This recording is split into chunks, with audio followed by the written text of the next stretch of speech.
bobango mi andano wuri baba be mayino ko ngalta baldo mi jogi kontu mi jogi po joni no ngai mi yeyi makiti mi yari ko goddo yantala do ngama mi yoba 5000 ko kanko ari addanay no mi joni no gondo gani mayi mama yali mi anda oyo onene oyi mercredi le 20 août mi yeyi matoto mi ari mi tawi mo waali mi nuli mo ka gada taraw do ya waddana yala dongal angal ko mi yeyata kon do o yew addani lan dum do o gosi do ha o gani wane vers 11h ni o mi o jodoyi da continuer no baawo do kanko e paykun gore hum makko sagatano do innetedo Salla Jaɓi on o ari kanko e sagatago be ari be yeyi be tawi be hibe jodi don kuma paykuno ka der container o da no jodi ka yasi be nangi be don millan dari do debbo gono dowda on noddila ngoy fatu tanti fatu kono la wiide nyang haray ko wano fi jamani baari jamano do o sumati min ne men andi wo e o ni dari ton be nabi bo maw o sumati mi yalti men yeyi men tay be jawno yibe ka pick up après on say menen wonnobe don be buy mabbe be ni wobe nawri be Belleville mais yalti ka tarawda tun tay hawrndir be ni men kadi wobe iwi to me ye ka pharmacie ledo be ni men wobe iwi ton wobe nawri be prima ga me ye prima kadi hewtugo la men prima wonale hay 10 minutes tay be yaltini be prima ton be habbi gite mabbe den be jawne ka pick up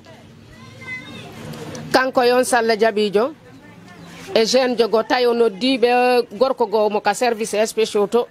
tay ono di on don be ari be jawno be fop mabbe be yeyi ka pick up ba be jawi be yeyi ka pick up ko ha don mimmi andi ko laabi fendon somati kono wobbe go jokkiti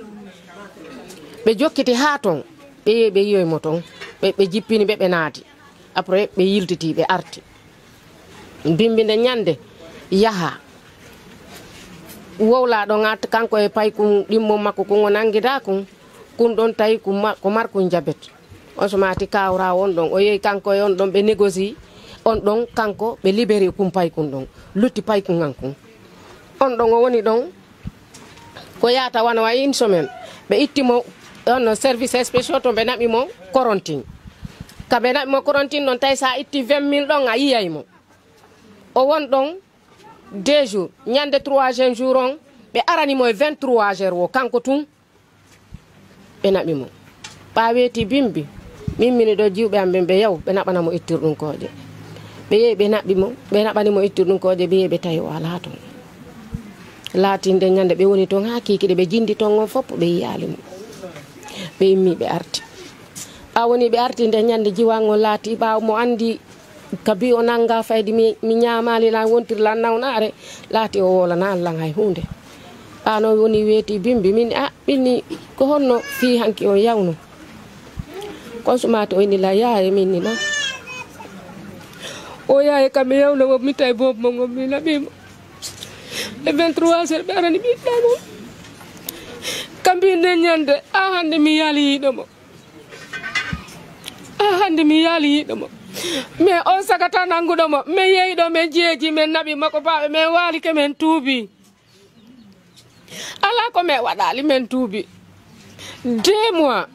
me de tuubude nyande o inna lan ko jango ko faddi jango ko faddi jango ha o jettila min o nabi men service ton nde nyande ko tongo jojjini men ha 22 heures men yimmi men arti dum kadi men jindi ton kon fop me hebi accès fi ko nata der ton be nginni men wo ala ton momen landi wo inna anda ulati men arti kadi fayin kono yimbe be inna lan joni yimbe be ka quartier ga be inna joni fayin patient tum ba ko kawtal jo men patient tum minni awa mi wada de mom yeti o simi woni ya mi wulli ha osumati be inna awa munyo inna ko wana woni yimbe be inna mi wo be nodda mi be ne ha ngam pitike bo ma mi nan be na wo he ta jodo wobe nangira ni wobe be sibe tay mayi be yabe bugoro ya ni kan ka do mi andata kadi ko laabi joni min ko mi toroto laamu ngon si tay hawri be andi bobo angom hibe andi fi makko mi tori ke be mi jeeji be fi lillahi wa rasuli yo ɓe umpitan boba ngon ɓe anda si ɓe andinami simo wuuri mi tori ke mi jeeji ɓe fi Allah hoti annabijo muɗum Muhammadu yo ɓe walla metta boba ngon mais ko boutique men ɓe arno temen noon ɓe nangi men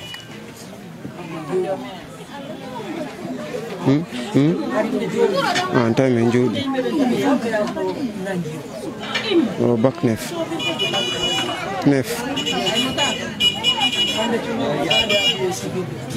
civil ɓe wanno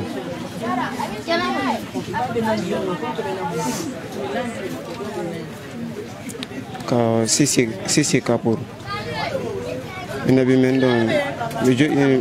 ɓe naadu men ka nder cellule ji 45 minutes comme ça après ɓe yaltini men e haɓɓi men guite ɗen ɓe naɓi men ka e nokkugo ka service spéciaux e kalum to ka takko église ɗon ɓe naɓunomen